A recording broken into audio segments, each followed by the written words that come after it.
you have to first and foremost know your people. You have to know who they are. So you have to be abundantly clear in the type of people you want to work with.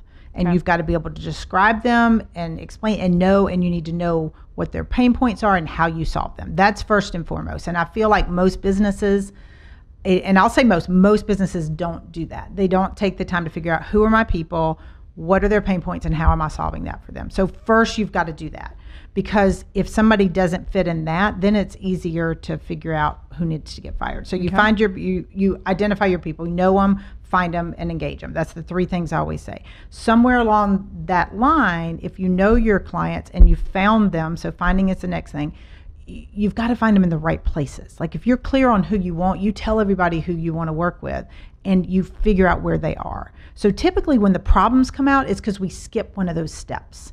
And so you know them, you find them, and then you embrace them, which means once you onboard them, or even during the onboarding process, as you're kind of trying to get their business, you've got to really embrace them, get to know them, figure out what makes them tick. The more you can do those 3 steps before they even become a client, the better the fit it's going to be. So since I've started doing those things, knowing, finding, and embracing, I haven't had to fire that many people, because I did so much work on the front end to make sure they were a good fit. So I think, as you're bringing on new people, that's going to be critical. If some reason you skip some of those steps and you've got some bad apples in the bunch, I would say the first step is to get a second set of eyes on it.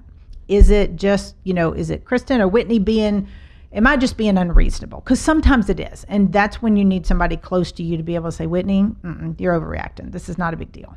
And I do that with clients a lot. Like I have, a particular client now that's dealing with a lot of challenges with a very large client. And some of it I think is 90% of it is on the client, but there's 10% that I think that, she could kind of shift or control a little bit better. So it's getting that second set of eyes. That would be the first thing. And then 2, you've got to look at, we're a business, so you've got to look at deliverables. So what is it they hired you to do, and are you doing it? So the problem is either on you or on them. So I think once you get the second set of eyes, you've got to look at that next thing. Are we doing what we're supposed to do? And if you're not, why? Is it based on them, or if it's based on you? If it's based on you and your company, then fix it.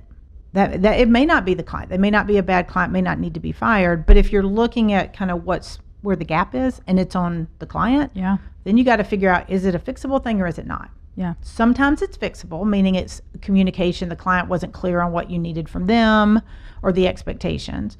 But sometimes it's not. Sometimes it's just this guy or girl's a jerk and we need to go. So once you take those steps where you got your second set of eyes, you're kind of looking at the problem, then you figure out if you need to get rid of them, then it's not a you're a terrible person, we don't want to work with you type of conversation. It's really I feel like you might be better served with another agency.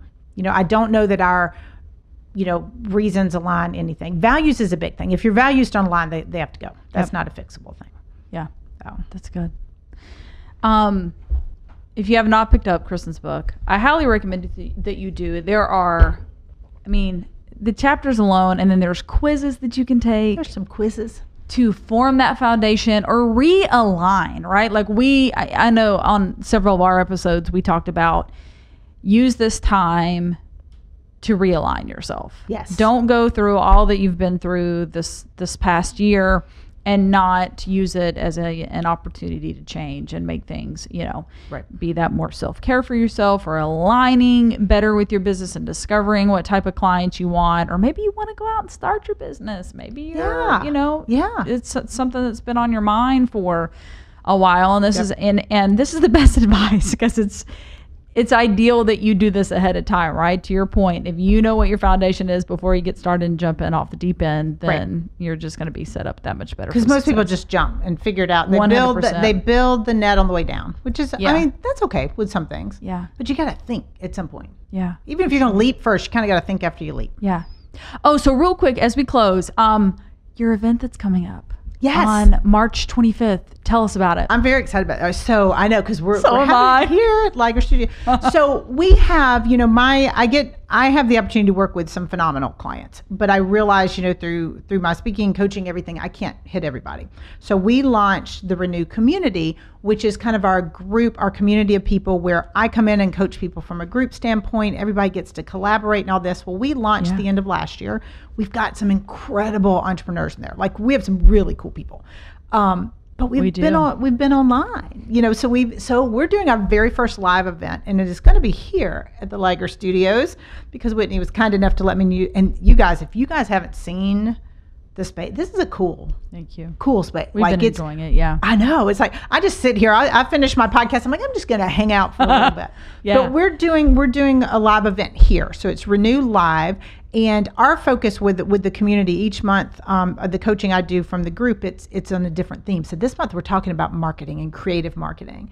So Ms. Mendoza here is going to be our guest speaker for that event, and sharing all her wisdom about different ways that entrepreneurs and businesses can market themselves. So I'm excited, one, because we get to do it at Liger Studios, but two, I mean, if we're talking marketing, Liger's your team. I'm excited. I know. I think it'd be cool. Yeah. So we'll have some mixing, some mingling. Whitney will share her expertise, and we're gonna see what cool new people want to come hang out with our community. Yeah.